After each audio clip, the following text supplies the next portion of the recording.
Alright, dog, we got another motherfucking reaction video. Damn, I gotta stop cussing. We got another reaction video. The dark truth behind the Reaper. When it comes to Lil Jeff and his alleged bodies, the rumours and theories tend to range from the absurd, suggesting that he's truly a demon catching all of these bodies, to pretty much complete denial that he ever killed anyone at all. But there's no doubt to me that Jeff was really in these streets though, with several videos circulating on Really in these streets, though. anyone at all. But there's no doubt to me that Jeff was really in these streets though, with several videos circulating on Q50's Instagram years later showing that by 2024, Lil Jeff was indeed a hardened gangster riding around the city, constantly strapped with guns, ready to kill at a moment's notice. However, it would seemingly be a process of several years before he would become the hardened gang member he was known as today. In one of the earliest YouTube videos covering Jeff's alleged bodies, his rumoured murder spree stretches all the way back to September 2014, with his first alleged body supposedly being an 18-year-old who went by the name Mally Mal, real name Kamal Burton, who was allegedly affiliated with the A-Tray mob. Although the murder itself would take place in the far south side in the Old Geld Gardens community, at the time, Jeff would have barely been a 12-year-old boy. Seemingly gifted in basketball, he would have been spending most of his days training for a career in the sport. Also, according to a CPD spokesperson,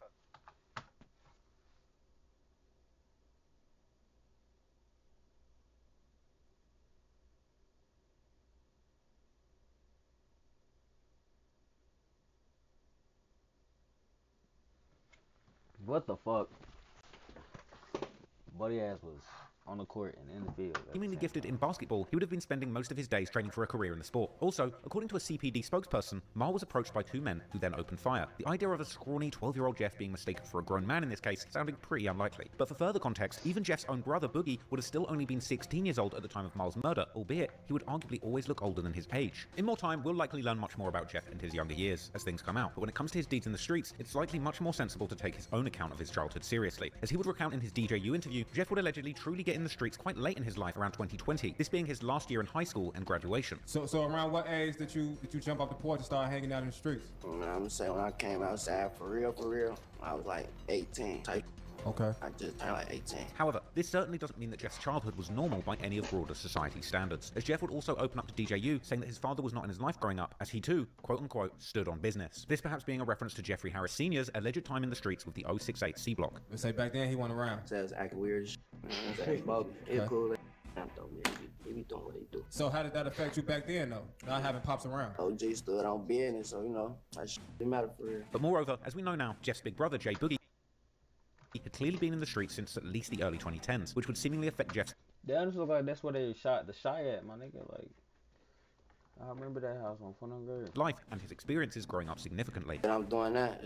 I've been seeing my whole life, you know what I'm saying? I told you I got an older brother, so this ain't nothing new for real. It's the same shit I've been seeing. Everything I was doing, I saw her. One of these significant moments in the young Jeff's life would of course be witnessing the murder of Kenny Mack. Whilst another incident that affected Jeff growing up was his family house getting shot up with one of the bullets, according to Jeff, whizzing by right next to his head. So can you tell us like who introduced you to the street life? My brother. Your older brother, right? Yeah. Okay. And how was he showing you the ropes? Let me tell you, my crib got shot up when I was like 14. I was Damn. some stupid ass. The bullet that flew like right past my face. They had shot the back and the front. Then they blew the cops. Set that on fire. It was busting. I ain't gonna lie, it was going on. That almost hit me though. You know what I'm saying? Though shit like that play a part. I was type of just seeing that shit. That's the reason he out in the streets, my nigga. That bullet, he seen that bullet go past his face. He was like, damn, I could have died. Can't let that shit happen again. Walk around here, that nigga out that's Jen. Trying to tell you, fool, this nigga. Hey, fool, it's crazy because this nigga is like dead ass the best, one of the best rappers I done heard, like, in the rap. Like, if this nigga was, like, still alive, niggas would have been listening to that new Lil Jeff. Slick over that Von. I ain't gonna catch. Nah, Von hard. Von on 1700 hard. But Lil Jeff was, man, this nigga raw. I was seeing it every day, you know what I'm saying? So like everything, I was was- seeing that shit all the time. Just like I'm doing right now. It's just I'm a part of it now, so it's definitely. Now, it's important to remember that while Jeff would seemingly appear in the drill scene almost out of nowhere, How tall is this nigga, bro? He probably like 6. Nigga look like 6'3". he was always the 6'2". product of his environment, and that environment being one of the most dangerous in the whole 6'2", of Chicago during the 2010s and 6'3". beyond. When it comes to Jeff's time in the streets after 2020, What the fuck was that, boy? Quit motherfucking playing with me. When he supposedly got involved with the Bloodhounds heavy through his brother, there's still no shortage of alleged victims that are commonly or less commonly attributed to his supposed double-digit body count, with even the YouTuber who had originally published one of the first supposed body lists of Jeff spinning back with a new video sometime later, this time including only names post-2020. One of the more obscure names on this list of people that Lil Jeff allegedly took the lives of was an alleged member of the crew Hit Squad by the name of Lil Gutter, real name Ronnie L. Sistrunk Jr., who would lose his life in 2021 around the same time when the young Bloodhounds, such as Vert and Jeff, would allegedly be responsible for the deaths of the H-Ray members Clay and Crew, with Gutter being shot down on the 13th of May 2021, eerily exactly 1 month after the murder of Crew on the 13th of April. Gutter would be caught on the 700 block of 79th Street, this location being a mere 4 minutes walk from the intersection of 79th and Maryland, one of the main spots that Jeff and other Bloodhound members have claimed in their music videos. However, when it comes to any actual proof that Jeff or the Bloodhounds were behind this murder, the evidence seems to be slim to none, with this particular case further muddled by the fact that Hit Squad... Chicago police are ass, man. They got been saying this, bro.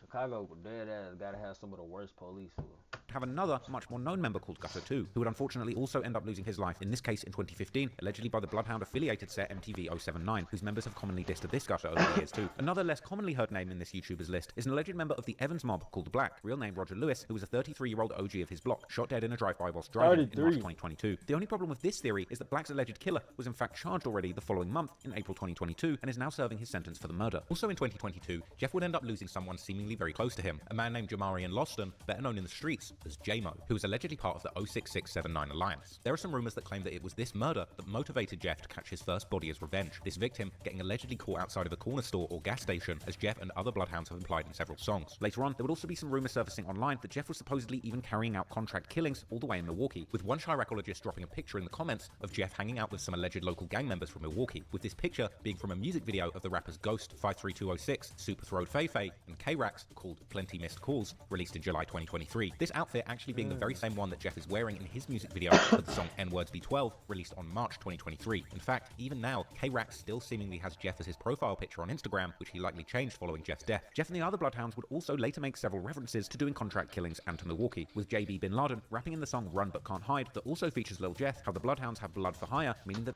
contract killers is crazy. This nigga's like a motherfucking bounty hunter.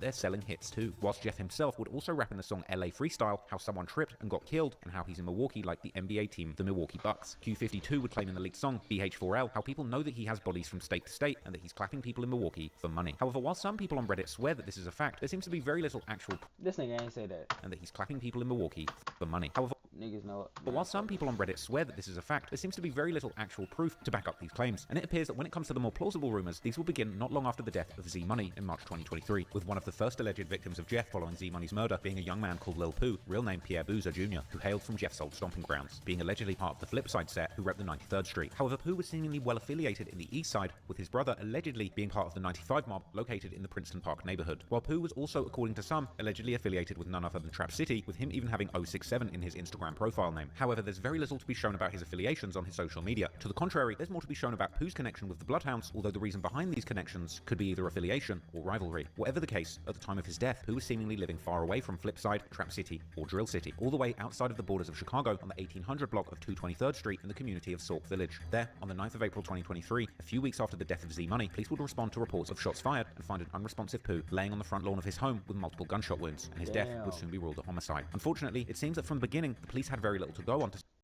solve Pooh's murder, and they would end up reaching out to the public in the hope that they would receive some clues or witnesses might step forward, but these clues would never seemingly materialize, and this murder remains unsolved. However, in this case, there are several examples of Lil Jeff seemingly claiming responsibility for Pooh's murder. For example, on the 9th of April 2024, the French Chicago drill aficionado Squid Ape would make a tribute post to Pooh on his Instagram, which would quickly gather numerous comments of people laughing at his death, which one commenter would ask what he had done to invoke such a reaction, to which Lil Jeff himself would comment saying that Pooh had been dissing Z-Money. Then, a few days before Jeff's death, an unreleased song of him was leaked online, the song having a bar where Jeff seemingly describes Pooh's death, saying how Pooh had dissed Z-Money and now he's gone, before describing someone waiting for him to come home whilst laying in the grass outside his house. This bar seemingly describing exactly what might have taken place before Pooh's murder. On Reddit, one commenter would point out how Jeff had been hanging out with members from Flipside not long before his death, whilst guessing that this is why the song was never officially released at the time. However, on Jeff's posthumous album Stepping in Blood, this song is is indeed included with the title In Your Home. But what makes the matter even more confusing is the fact that one of Pooh's good friends from Flipside would seemingly post an earnest tribute to Jeff following his death. And to make matters even more complicated, Jeff by no means wasn't the only one dissing Pooh after his death. Only a few days before the murder of Pooh, a young man would be killed in the community of Park Forest during an altercation at a house party. Park Forest being only a short drive away from Pooh's Sauk Village community. As it would turn out, the killed man was not just anyone, but an actual blood brother of the infamous rapper. Wait, hold on. Post the nigga and wait, hold on. This is so backwards. Gang, this is backwards. This is some backwards backdoor shit. But hold on, this says Dirty Dude. Oh, he changed his name. This is some backwards shit, gang. This is some flat out dumb backwards shit. The matter even more confusing is the fact that one of Pooh was killed in 2016. This clique having been in a deadly war with JB Bin Laden's 400 East set for years. As the rumor would be, Pooh had allegedly had something to do with Lowski's death, and following Pooh's death, the members of the Haddiway would also seemingly claim to have been behind his murder. Meanwhile, following Jeff's death, Pooh's brother would rejoice on social media, laughing at how everyone who had dissed his brother had ended up getting shot themselves. However, who all these people were besides Jeff was not entirely clear, as it seems that Pooh was a known menace on the East Side. I thought that was Brick Baby.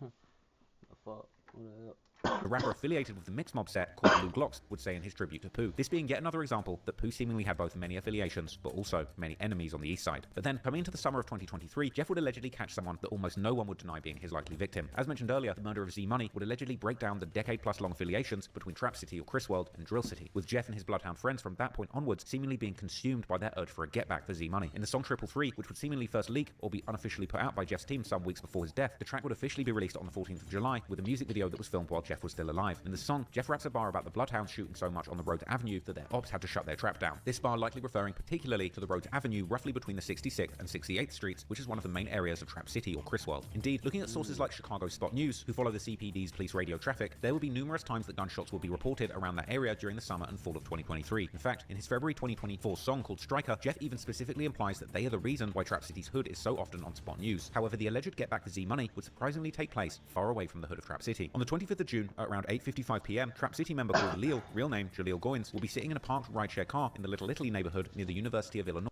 In the park. Chicago campus. This neighborhood, sometimes now called Little Italy or University Village, is these days a truly upmarket neighborhood that's experienced high levels of gentrification since its inception as the home of many of Chicago's first Italian immigrants, and the demolition of all the large public housing complexes during the 2000s. By all accounts, this is one of the safest neighborhoods in Chicago, one of the last places where one should expect to be a victim of gun violence. Nevertheless, while Leal was sitting in his rideshare car on the 1300 block I ain't understand none of that shit, bro. I ain't gonna care with him. of West Taylor Street, someone would approach the car on foot and open fire through the rear passenger window, shooting inside the car numerous times before running away. The rideshare driver would immediately take off and drive the seriously wounded Leal to the nearest hospital, which was less than a mile away, but by that time, it would already be too late and Leal would be pronounced dead upon arriving at the hospital. The local ABC 7 News will be at the scene later that night and the next morning, interviewing the locals who had witnessed the shooting, with one of them explaining how the police may have counted 8 shots on the car window, but she claimed to have heard more than 20. This perhaps said something about the type of gun that was used in the shooting. Well, as you know, these are very busy sidewalks. Here in Little Italy, you often have people walking to restaurants, bars, and stores, and last night was no different. Unfortunately, a young man lost his life, and a young man who is very well connected to an organization that many people in Chicago and across the country are familiar with, Project Hood. This evening, a statement from the founder about condolences and their recommitment to the work they do. Chicago police investigating a fatal shooting yesterday evening. 19-year-old Jaleel Goins was pronounced dead at Rush University Medical Center, but police and nearby residents tell us the incident began in the 1300 block of West Taylor Street, where Goins was a passenger in a rideshare and was shot, and the rideshare driver drove Goins to the hospital. I knew it was shots, and like I said, I was in my bedroom, and I kind of ran like on the side of my bedroom, on the other side of the wall, because, you know, bullets don't have eyes. I thought that was it. I thought that was it. This woman was outside to meet someone. She tells me she was looking down at her phone, then heard the shots. She thought she had been shot, but she had not. I'm down there on the ground crying and shaking and stuff. Pow, pow, pow. They said it was like 8 shots. No, I believe it was more than 20. Pastor Corey Brooks confirms Goins was the son of an employee at Project Hood, releasing a statement saying in part, "Today, we are not just an organization. We are a family mourning the loss of a young life taken far too soon." I'm still processing it because I'm still shaking. It's scary. You know, we should be able to walk out our door, walk to get something to eat, walk to get the newspaper. Stuff is happening everywhere, but something definitely needs to be done about the crime. Pastor Brooks tells us that Goins was a son of their executive assistant as well as a brother of their youth manager. In his statement, he went on to say, "This reminds us of the need to stand together against gun violence." As for the investigation, Chicago police tell us at this point, no one in custody. No motive. Following the incident, the rideshare driver too would open up about his traumatic experience, explaining how Leal had likely passed away already during the short drive to the hospital. The rideshare driver whose passenger was shot to death in his car near UIC is opening up about the traumatic experience. 19-year-old Jaleel Goins was shot at. See, bro, this type of shit, bro, this shit be crazy, fool. I be trying to tell niggas Chicago is dangerous, my nigga. Nah, just playing, chill. I gotta stop trolling, bro. But shit like this is crazy, fool. Shit can happen at any moment, bro. Why he getting into the Uber, bro? He getting into the Uber, dude. I just seen a video, bro, of a dude hopped into an Uber. His ops chasing him. They stabbing him. Boom, boom. It's like two niggas each side. Imagine two niggas on each side of the door, right? You in the back seat. Two niggas on each side of the door. Stabbing your ass. You in the back seat trying to move side to side, kicking them, moving them. They stabbing your ass. They taking turns. One stab you. One break. Other stab you. On both sides, though. Nigga, the driver just looking back like, oh my God. Oh my God. He's like, drive, uncle. Drive, uncle. I don't know why he calling him uncle, though. Some shit like that. It's like, damn, he getting his ass. Slink on. Drive, nigga. Nigga dying and shit. I'm like, damn, what the fuck? Beat they ass, nigga. I would grab one of their ass, throw him in the car, choke that nigga fuck out, let him sleep. Yeah, punched his ass one time, threw his ass out the car, smacked the fuck out of Uncle Baldhead ass when I driving. Pocket shit. After getting into Robert Smith's car on Sunday night, Smith says he hit the gas when someone standing outside of the car started shooting. He rushed going to the hospital where he was pronounced dead. I was running stop signs and intersections to get away. So at one intersection I had to stop because there was a car coming through, and then I turned to him and said, "Hey, I'm going to take you to the hospital." And he said, "Okay." It was then a black the next time nigga. I had to stop at a light because there was two cars coming through the intersection, so I couldn't run it immediately. I looked back then, and he wasn't moving anymore. Police have not made any arrest in this shooting. The very next day, on the 26th of June, Jeff, together with JB and Q50, will drop their remix to Lil Yachty's popular track Coffin, reusing the beat and making their own version of the song with the same name. The song and music video had obviously been made a long time before Lil's death, but the timing of the drop is still pretty interesting given the title of this track, Coffin. And the music video for Coffin begins with Q50 showing an old video of Z Money to the camera as the title of the song is placed on top of it, and the video ends with Q50 making a Z hand sign to the camera, showing that the death of Z Money was certainly playing a major role in their lives at this point. While in the lyrics, Lil Jeff largely continues his usual antics, talking about toting switches and Dracos and killing his ops with face shots, as well as saying how their ops are sneak dissing and throwing subliminals, before ending his verse by saying how he might rob a rapper next while showing two bust-down watches fully flooded with diamonds on his arm. The implication seemingly being that Jeff was already deep in his habit of robbing people of their watches at this point, with him even rapping that he might rob a rapper that just signed a record deal. And for the record, these watches are serious licks. These aren't vintage Datejust we're talking about. The two watches being shown off in this video are serious pieces. One is an iced out Rolex Day-Day, which would be worth at least $33,000 if real, and the other appears to be a fully iced out Audemars Piguet Royal Oak chronograph with Arabic numerals. Now, I'm not saying that this watch is definitely fake, but I did do a lot of digging and I couldn't find a single listing for an AP in two-tone with the same dial layout and the Arabic numerals like the one Jeff's wearing in this video. Like, I couldn't find one at all. It doesn't exist. But I did find very similar configurations to the watch that Jeff's wearing, going for around $50,000 to $70,000. Perhaps it's an AP that's been customized, or perhaps it's fake, as I did find a very similar looking fake one for less than $600. But anyway, after dropping the song Coffin, Jeff would take a few months long hiatus from dropping new music, but he would still remain active on social media. During one Instagram live from this period that's still available online, Jeff describes how they are the reason their ops are dead or in a wheelchair, before Q50 notices someone who appears to be from Trap City commenting on the live how Jeff and Q50 are sharing the same Marnie mask, to which Q50 reacts by beginning to clap his hands, while putting on a smile that can only be described as devious, giving Jeff a run for his money for the #1 Joker of Chirac. We the reason the other day in a wheelchair they got shot or they brought a man. Hey, who you talking about, boy?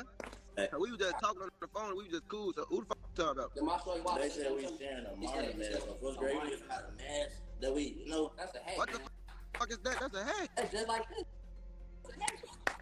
The clapping of hands would eventually become somewhat of a trademark for Q50 when referring to killing ops or getting back for Z Money. Y'all move out here. Everybody probably see y'all got the Z Money tattoo on your face. It's probably real noticeable. You know that. You see, that's that related. That's that get back for my man. That's that get back for my man. That's that get back for my man. Y'all basically let us know who that too. We see y'all keep his name alive here, chance y'all get. That's cuz. That's our cousin, folks. Yeah, folks' cousin. You see photos, you know, real sandbox, baby. Let us know like the impact he had on the hood. That You see a tattoo on my face. You see. Hey, look, relentless.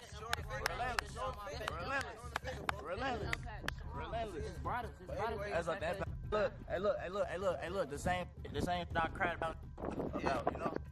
Anyway, more Trap City members would soon enter the chat, aiming their disses particularly at Q50, saying how he just came outside in 2020, and pointing out that he has Z Money tatted on his face but hasn't even known him for over 5 years, as well as saying that he used to be just a gamer, to which Q50 would once again respond simply by clapping at the camera. Hey, why do niggas talk about niggas running? Why the hell they be on TikTok talking about verse stink, bro? Yo, like, cuz, why the fuck do they be on TikTok talking about verse stink? That shit's like, damn.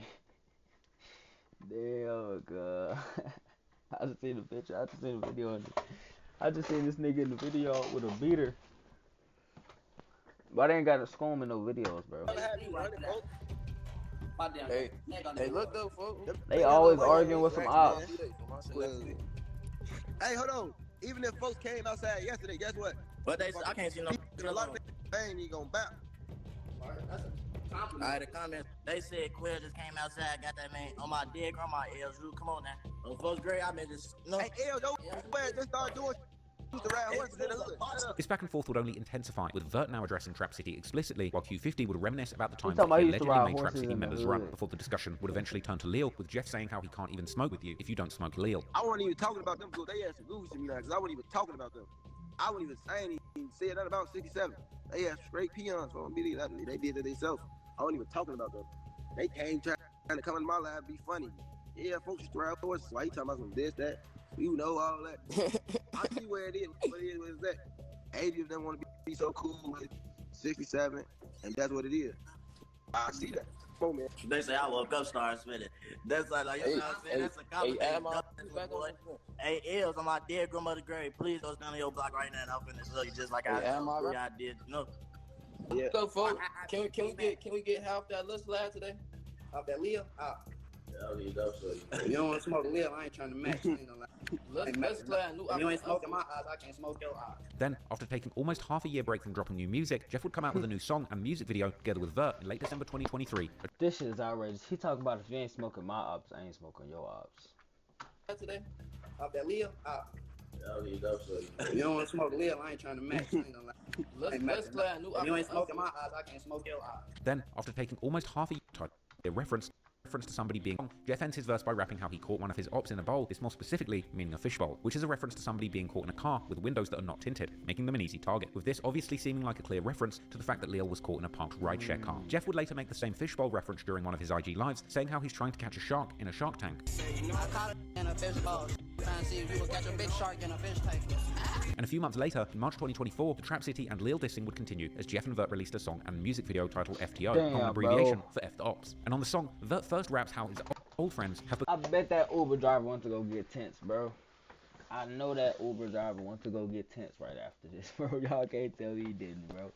Dude wants to go get straight tents after this, bro. Music video titled FTO, a common abbreviation for F the Ops. And on the song, Vert first raps how his old friends have become his ops now, before Jeff comes in, starting his verse with a wild opening line, saying that he left 7 people dead in his city, and this time dissing Lil by name, saying how he's not giving any passes, and anyone lacking is getting smoked, before saying how they're smoking on a Lil pack. Later that same month, Jeff and JB Bin Laden would release their song and music video titled Run But Can't Hide, where Jeff raps just like Vert in the previous song that he's now beefing with guys that he used to be so close with that they used to sleep in the same bed. This would be almost word for word the same thing that Jeff's mother would allegedly tell him in a text message, where she appeared to praise him for the murders he was doing in the streets and appearing to be in awe of her son's violent reputation, saying, "Go ahead, son, your name ringing bells in the streets." I said, "Is that my boy?" And going on to say that she loves to see him sliding on the kids who slept in the same bed as him as a child. With this old Instagram story from Jeff showing this supposed text exchange with his mother going viral after his death and even getting reactions from channels like No Jumper. Dissing Lil and Trap City had now become a common occurrence in the Bloodhounds music and would continue like clockwork. In the song No Tomorrow by Q50, Jeff and a rapper called FG Red dropped with a music video in April 2024. Q50 raps how he calls the last dead op from the 67th, aka Trap City, an Uber pack. And this was once again followed by that same month with Jeff's solo song Tony Montana, where Jeff raps how they're killing their ops while the ops are throwing up L's. This once again seemingly being a direct reference to Lil, as Jeff and the Bloodhounds would also make it their habit following the death of Lil to drop L's as a diss to him. In the song 333 by Lil Jeff, Q50, and the honorary Bloodhound member Lil Scoom from a set called The Burly Boys, that would first appear online in May 2024, but would later be released after Jeff's death together with a music video. Jeff would once again seemingly reference catching Lil inside of a car, saying how Lil saw him and realized he was stuck. Even after his death, new songs would keep coming out, where Jeff references catching someone in a drive share car, such as one song that was aptly titled Lift, that seemingly leaked shortly after his death, where Jeff raps how he makes his ops disappear like magic and that somebody shouldn't have been driving in that Lift. Jeff himself would also acknowledge that he was dissing Lil in almost every song on his posthumous album, Stepping in Blood, on the song In Your Home. There's also some rumors that Q50 had in fact gotten shot in the leg not long before the murder of Lil, possibly by Trap City, with Jeff and Q50 sometimes seemingly referencing this in their songs. Meanwhile, Trap City members were mourning their loss, with even respected older members like OTF Black and Trap City Rob changing their Facebook profile pictures to pictures of Lil soon after his death. However, the death of Lil would also hit very close to home for even Jeff himself due to his father being being from the area that's now part of Trap City. And following his passing, many people who were seemingly close to Jeff's father would post their tributes to Lil. The rapper Terror, who used to be close with Vert before the beef between Drill City and Trap City, would also make a tribute to Lil in late 2023, saying how he wished he could get him back, to which Jeff would troll Tiro by liking the post with an emoji that's hugging a heart. No wonder then that the very next day, Tiro would repost another picture of him with Lil, this time with a message implying that the next year, the Bloodhounds were going to go extinct. This post, now seemingly eerily prophetic, giving what would indeed take place in 2024. But before 2023 would come to a close, 2 other people would lose their lives under mysterious circumstances, with these 2 becoming the latest victims of Lil Jeff, according to online rumors. In the early morning hours of November 1st, 2023, a man and a woman were inside a parked car on the 8300 block of South Dorchester Avenue, which is in Mixed Mob's Hood. These 2 were known in the streets as Lil Deuce, real name Donardo Buford, allegedly from a set called Foster Park,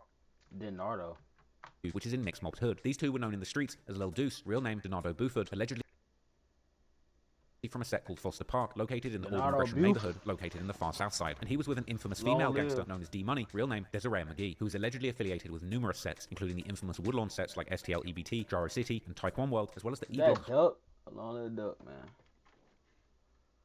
Hardaway set from the east side that Wooski's brother Lowski was part of. While the 2 were sitting in the vehicle, the car was reportedly approached by 2 suspects who would open fire on D-Money and Lil Deuce, shooting D-Money once whilst hitting Deuce multiple times in the chest, with both of them being transported to the University of Chicago Medical Center, where they would unfortunately both be pronounced dead. We're told it was around 12:39 Wednesday morning when a 19-year-old man and a 25-year-old woman were sitting inside of a parked vehicle. Police are saying the 2 suspects fired shots, hitting the 19-year-old man multiple times in his chest. The 25-year-old woman was shot once in her torso. Both were taken to UFC emergency room where they were pronounced dead. As of right now, how many the woman was times? shot once. Police are saying the 2 suspects fired shots, hitting the 19-year-old man multiple times in his chest. Oh, I thought they said 19 times. I'm tripping. 25-year-old woman was in custody, but Area 3 detectives are now investigating this. If you have any information that could lead to an arrest, police would like you to contact them immediately. For now, we're here in the Mary Nook neighborhood. Glenn Marshall, WGN News. This is another one of the rumors regarding Jeff's alleged body count that seems to have very little proof going for it, and many drill fans on places like Reddit and Chiracology have seemed either confused about this rumor or have straight up denied it, with one of the few pieces of evidence used to justify this claim being a post made by Jeff on April 2024 when he would quote an unreleased King Von song whilst adding 10 emojis after the lyrics, with many fans considering this as Jeff literally listing all 10 of his supposed victims, with number 7 of the emojis being a so-called woman's hat emoji. This emoji then supposedly being a reference to D-Money. Interestingly, Jeff would actually seemingly go back and edit this caption, switching the hat emoji to a princess emoji, making it even more obvious that he was indeed seemingly referring to a female victim. The so-called rescue worker's helmet emoji next to it, on the other hand, is much more open for interpretation, with one possible option being that the emoji's red color actually refers to the Black Pea Stones, who were known to rep the color red, with Foster Park, where Lil Deuce was from, actually being a Black Pea Stone.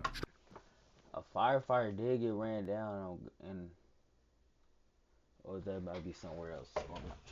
I seen a firefighter getting done down on Twitter on phone number grade the other day. It looked like it was in Chicago. Stronghold. Or alternatively, Deuce could be symbolized by the crown emoji on either side of the princess emoji, crown being one of the symbols used by the People's Nation gang alliance that the Black Pea Stones belongs to. In fact, in a tribute video for Lil Deuce posted on his Instagram story after his death, his family can be seen putting crown decorations on top of a cake for his 20th birthday. Following the death of D-Money, Jeff would also boast on social media how the Bloodhounds were killing everyone, including women and kids. Hey, Lil Fredo, what you want, look? I still love you, folks, but it's like my little brother feel how he feel, and I'm right or wrong or dead wrong, you know that. So it is what it is, folks. I wish y'all the best of luck, but we do spank and you know this person, for real, we really kill kids, bitch. If it get to that point, it'll make me mad enough, mamas will start getting all type of my shit known, right? My shit really up and purse fuck with my head, face ass, neck ass, back ass. It's also worth noting that D-Money was seemingly close with numerous members of Trap City and would do stuff like promote their music and wish them a happy birthday on their social media. Moreover, some people close to D-Money, such as the rapper Flame, who is also from the SDL, EBT, Jaro City and Taekwon World areas, would seemingly diss Lil Jeff following his death. There was also seemingly some kind of connection between Jeff and Lil Deuce, as the 2 were actually following each other on Instagram. But while these 2 victims seem like wild rumors at best, the next 2 are commonly believed to be the work of Jeff and the other Bloodhounds, with these 2 victims in many ways launching Jeff into the spotlight and helping him rise to become one of the most infamous names in modern Chicago drill, as well as being one of the most ruthless shootings the west side of Chicago had ever seen. No way. Why he didn't say nothing about it, bro? What's good, YouTube? What the fuck? Another play, nigga. Where the part 2, Oh my god. Holy Gold-plated Cybertruck. Hennessy Velociraptor. $100,000 cash. This is the biggest sweepstakes yet. Hey, I'm Daniel, one of the founders of Ridge. Every year we give you the chance to win big. We teamed up with Hennessy Performance on these limited edition wallet and key cases where you can win either these trucks or $100,000 in cash. And all you have to do is go to ridge.com, buy anything, and you're automatic.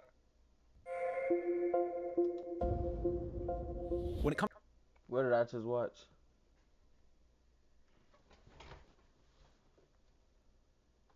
Oh, is this the next video? Hold on, let's see which video I just watched, and then I can see the part 2.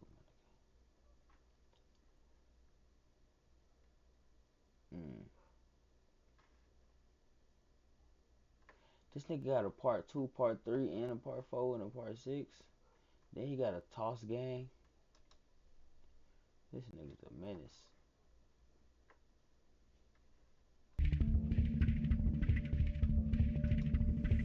To understand the events that would take place in early 2024, we likely have to go all the way back to the early days of the Young Bloodhounds. As I mentioned before, out of the 3 main rappers associated with the Bloodhounds, Jeff, Q50, and Vert, it appears that Vert was likely the first to get into the streets. On his old Facebook page that's under his real name, the young Vert can be seen often hanging out on the east side with the rest of the kids and older members from Drill City and Trap City or Chris World.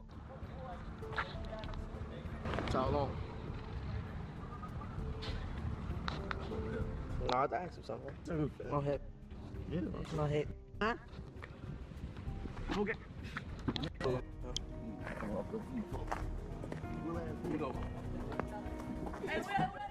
Hey, what's that? Who was that? Say he wants to smoke, you about to be high as fuck. Fool.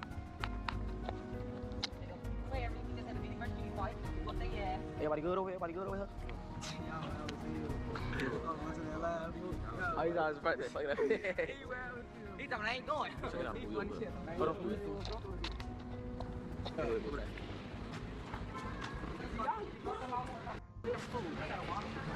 What that is? These niggas bad as hell.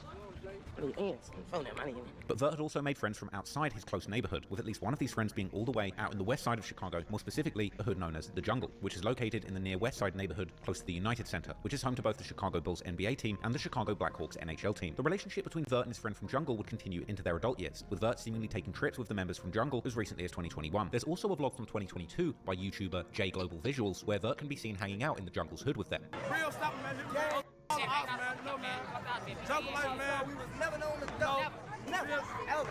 Jungle life, man. Follow that shit, man. Third come this real live right now. South South, see how the beauty shit, you know. I'm from the East, got killers from West. CDK, same K, TDMK.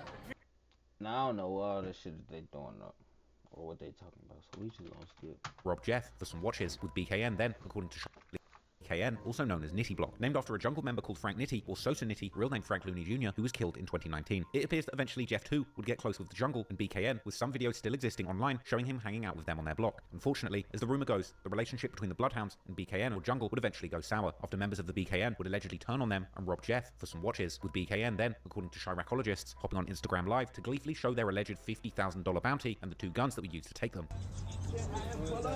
Yeah.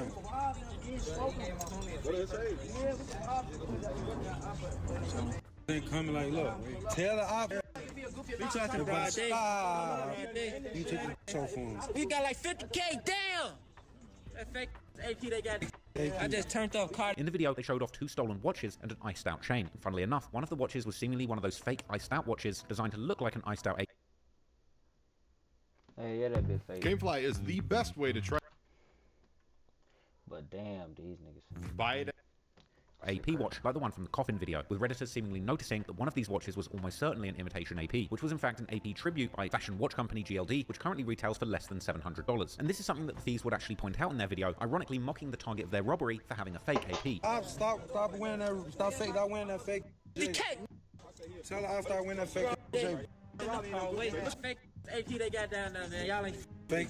I just turned. While the other watch was just a plain Jane Cartier Santos, which if real would be worth as little as $3,000, along with a matching chain that reads Bartier, which I guess would make sense for the Bloodhounds if they were swapping the C's with B's like old school Bloods when they were buying a chain to match the Cartier watch. But clearly, this was no 50 grand lick, and arguably such a small taking that the robbery would certainly not end up being worth the consequences that would come soon after, as despite the low value of the items taken, it would be the damage to the ego of the person the items were taken from that would escalate the situation severely. Jeff too would seemingly later open up about these events, saying that nobody took anything from him by force, but rather they ran off with them when he wasn't paying attention. Public service announcement. On my dead grandmother's head, if I'm lying, I'm down. God could come pull me out this car right now. I never took a dollar from nothing. A nigga said, let me take a picture, this, that, and that. I look up, the nigga then ran down. We all the way at the top of the staircase first off. The nigga then ran, I look up, the nigga taking off down the stairs with 5 more action. I'm like, damn, I thought it was gangster. The whole time I'm right there still working with him. I'm telling them we could keep this gangster and be gangster, and all respect is gonna be what it's gonna be. Just keep this gangster. It's one gangster. Then, on January the 20th, a Chicago-based YouTuber word He told him he can keep it. Action. I'm like, damn, I thought it was gangster. The whole time I'm right there still working with him. I'm telling him we could keep this gangster and be gangster, and I respect us gonna do it.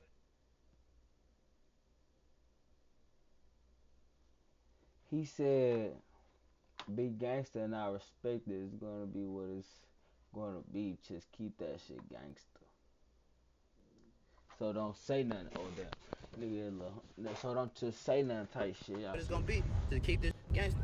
It's one gangster. Then, on January the 20th, a Chicago-based YouTuber, Word from the Trenches, would upload a vlog where he hangs out with the BKN members in their hood, with this vlog also including a member called Monty, who also goes by the name Drench, or Czar, and who would allegedly be one of the people involved in Lil Jeff's robbery.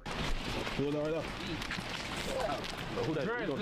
Drench right here. That's another one of the guys. He by himself, man. I don't think brother all the way on the other end, brother. On the other end, he by himself. Drench. Hey, tell him she go up, man. I need some loose leaf, man. Hey, this for the guest house. I got him in the big Drench, come up, Drench. It's Drench, man. Loose leaf, man. Hey, y'all already know my name, Drench. Zah, they call me Zah. Smoke your dumb like some Zah. They say I don't stop smoking y'all too. Later, in the same vlog, BKN members can be seen hanging out inside a hallway of one of their buildings, when Monty gets a FaceTime call from none other than Lil Jeff, with the energy between the two seeming tense, as Monty begins by asking Jeff where that J at, meaning jewelry, before showing off a watch on his wrist to the camera and saying again, let me see the J's, whilst also telling Jeff that they're all right here while showing his posse, as well as someone asking either Jeff or someone else how much their watch is costing, with the main member of the vlog, Rapper Puda, seemingly wholly uninterested in including Jeff in their vlog. Shut up, my big cousin show, 2 feet B-No, really the whole 4L gang, like the whole 4L, shout out Young Nudie, and my cousin too, all my folk down there in the 8, going on for real. You got nobody in mind like you with like MC-wise like shit. Really, like, I ain't gonna lie, twin. Like, good, man, we got JL, man. Hold on, y'all, hold on. I ain't gonna lie. Put that J in there. Look, only artist I really wanna f with right now, probably Big 30, goddamn. How much that is on y'all wrist right there, man? Hold on, y'all, hold on. Only 6 days after the release of this vlog, on Friday the 26th of January 2024, Monty and another member of BKN, or Jungle, called Lil Rob, real name Robert Boston, would be attending the Innovations High School located in downtown Chicago, more specifically in an area called Loop. And then, close to 12:30 p.m, Monty and Lil Rob, together with other students, were seemingly heading out of the school, likely going on their lunch break, with one exit being next to the Washington or Warbush L train station, a very busy location, particularly during the lunch hour. Soon after exiting the school building, 2 cars would suddenly pull up with several masked shooters hopping out of the cars and opening fire towards Monty and Lil Rob. After the shooting was over, someone standing on the train platform above the street level would capture the truly disturbing scene of the last moments of the 2 young boys who had been shot, whilst their friends and members of the public crowd around them in sheer shock, with some attempting to do what little they could to try and save their lives. Unfortunately, there was nothing to be done, and both Monty and Lil Rob were later pronounced dead in the Northwestern Memorial Hospital, while a third, unrelated victim would be grazed on her jacket, the bully fortunately missing her body. Not long after the shooting, the area would be bustling with local media who would interview witnesses that had seen or heard the shooting, including the woman who had just nearly missed getting shot herself. Went through my arm, but during that shooting, Berenice Vargas says she was grazed with one of the bullets. I heard like 4 shots. That was super anxious and sad, and I was afraid that it hit me too by accident. Another witness would describe the shots being let off, sounding like a firecracker, perhaps meaning that at least one of the shooters was using a switch on their pistol. Like a firecracker, like a something like a firecracker, like a 10-15 shot. Boom, boom, boom, boom, boom, boom, boom. Local shopkeeper Mohammed Ashik describes diving for cover as bullets were flying, witnessing the aftermath, an emotional scene unfolding right in front of him. Everybody looking right and left, over there has people crying, kids crying, All of this happening near Innovations High School, where the 2 boys were students. Crisis responder Andrew Holmes speaking with the boys' families Friday night. The 16-year-old. They went to the School of Arts. 2 boys were students. Crisis responder. Innovation High School of Arts Integration. What the fuck type school they went to? And damn, they went to school? What the fuck? Gay niggas went to school? Hold on, niggas in the streets and niggas went to school is crazy though. Cause damn, niggas know where you go to school at, like damn. Under Andrew Holmes speaking with the boys' families Friday night. The 16-year-old just had a smile, then kept a smile. The 17-year-old, he was just trying to work hard to just go into the trade business. Holmes furious, like many other community members, about the brazen events that unfolded. He says one of those boys would be celebrating a birthday in just weeks. You have no right to take another person's life like that. And this is a brutal way. This is cold-blooded murder. Mayor Brandon Johnson responding to the shooting, writing, quote, "My deepest condolences to their families and the Innovations High School community as they grapple with unimaginable pain and trauma caused by this senseless act of violence." In the aftermath, even the mayor of Chicago would comment on the senselessness of this attack, and the situation was so serious. This shit is crazy, man. These niggas out here hitting niggas up in the School of Arts. Oh man, damn, why'd I laugh? I never seen no shit Police like continue their search for the gunman responsible for the brazen downtown daylight ambush that claimed the boys' lives. It appears to be business as usual just a day after 2 teens are gunned down in front of a downtown high school. Many of the bullet-riddled windows have been boarded up following the slaying of 16-year-old Robert Boston and 17-year-old Monterio Williams. Friends say the boys knew each other, and so did their families. Investigators say both teens were shot and killed Friday afternoon near Wabash and Washington Streets as they left school with a group of friends. The teens were students at as Jeff's music was now beginning to reach some noticeable popularity, not least due to the rumors of him being behind this brazen double murder. All kids, they down. I'm done giving kids passes. It's a wrap. You know that if I get mad enough, the will start happening. Y'all know this by now. I went black for like a week and poof, gotta go. After that one, poof, I came back, poof. In April, he would make the now infamous Instagram post of him holding a picture of 2 hats with the description supposedly symbolizing each of his victims with a different emoji, with the last 2 emojis being those of a graduation cap, another rather obvious reference to the fact that Monty and Lil Rob were killed while leaving their high school. Also, seemingly around this time, Jeff would post a cryptic story on IG of his phone screen with the date 13th of January, which would have been almost exactly 2 weeks before the murders of Monty and Lil Rob. In the story, Jeff says that he never wants to feel like he felt that day, and that after whatever happened that day, he made a promise to himself never to forget, and that it's been 4 months since he stood on business, plus then some. Vert 2 was seemingly participating in the dissing, releasing a song and music video titled Out West, with Vert, of course, seemingly having a long and personal connection with the West Side sets Jungle and BKN that had now come to an end, just like his long affiliation with Trap City had come to a close the previous year. In the song, Vert raps how he's not too cocky to ask his friends for help. Vert always hanging with the ops, bro. I done heard this nigga always with the ops. Every time they done beef with it. Vert them niggas. They help Vert the inside nigga. Vert was the inside nigga. They use that nigga to get hidden shit. Before seemingly dissing Jungle and BKN for trying to beef with him whilst their homies had been killed, and specifying how he had been just chilling and kicking back when hearing who had gotten killed, this perhaps being a reference to Monty. Vert dedicating an entire song to allegedly dissing his old friends from the West Side seems to point to his involvement in whatever took place between the Bloodhounds and BKN, which is also something that members from Trap City, including his former friend Tiro, would later indicate during his vlog with X-Man Rico. And the reason I was saying that too though, because some things unforgivable. But like one thing I wanted to ask you, because bro said this happened over a chain. People was reaching out trying to have me do a story, tell me about Vert got robbed and something like that, and that's why the beat started. Got robbed by who? I don't know who did it, but they say Vert got robbed and shot. Nah, he ain't talking about that. He talking about when Vert. Oh, out west? Oh, he did get poked? I don't know. I heard they got something happened to him. I heard some shorty them took their ass. I was locked up, folks. So I was. Ain't got no teeth. I was in the county. But he got robbed and Tino, the grapevine. What you doing? Shorty them got back on phone. Shorty them got back.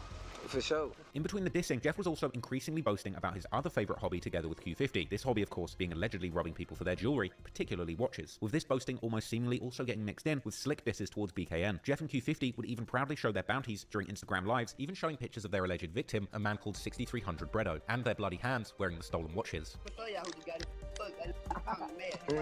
One number, it was hey, yo, bro. I'm gonna look, it's them right here. Ooh, not 50, he had nothing. What a breast again. Man, we exposing this.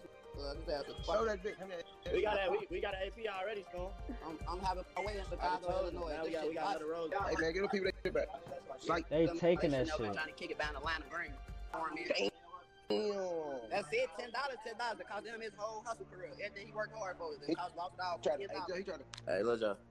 You said take this picture. I was done now. Oh, weeds. I got blood on them diamonds and I still owe it. This part of my tattoo. They don't know if that's a tattoo or real. Nah, hey, no.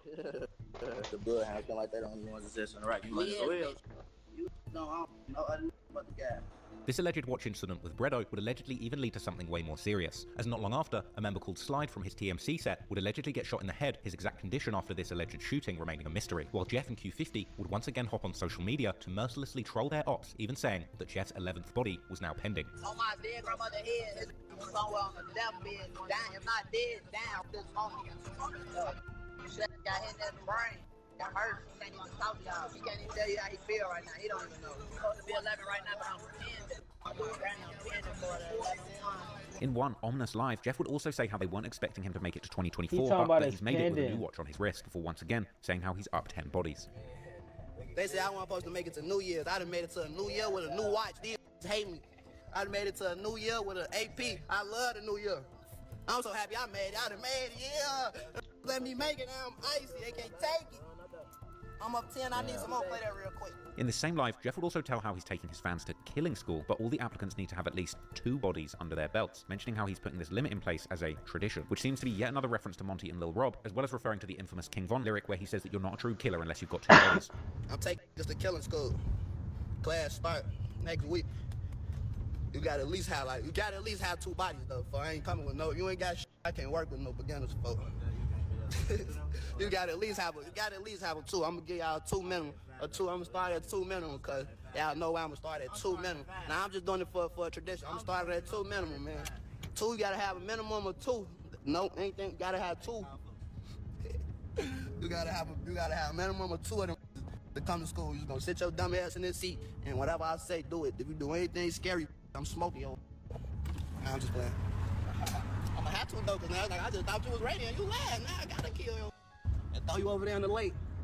I'm about to water. Jeff was clearly feeling himself, and he would also seemingly start and intensify beefs with numerous other people in sets.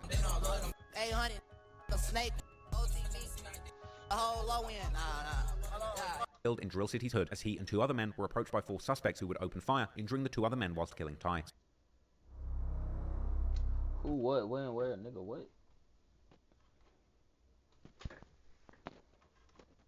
Footage of the shooting, showing shooters surprising Ty and others from behind the corner. The location where the shooting happened is at the very heart of Drill City's hood, on the interstate. And if it's not gonna care, what they did, had to pay the consequences. That's lying. Am I on this thirsty shit? Alright, y'all, I'm done with this bitch. As we can see, this nigga been catching hats. Hey, man, like, comment, subscribe. We out of bit.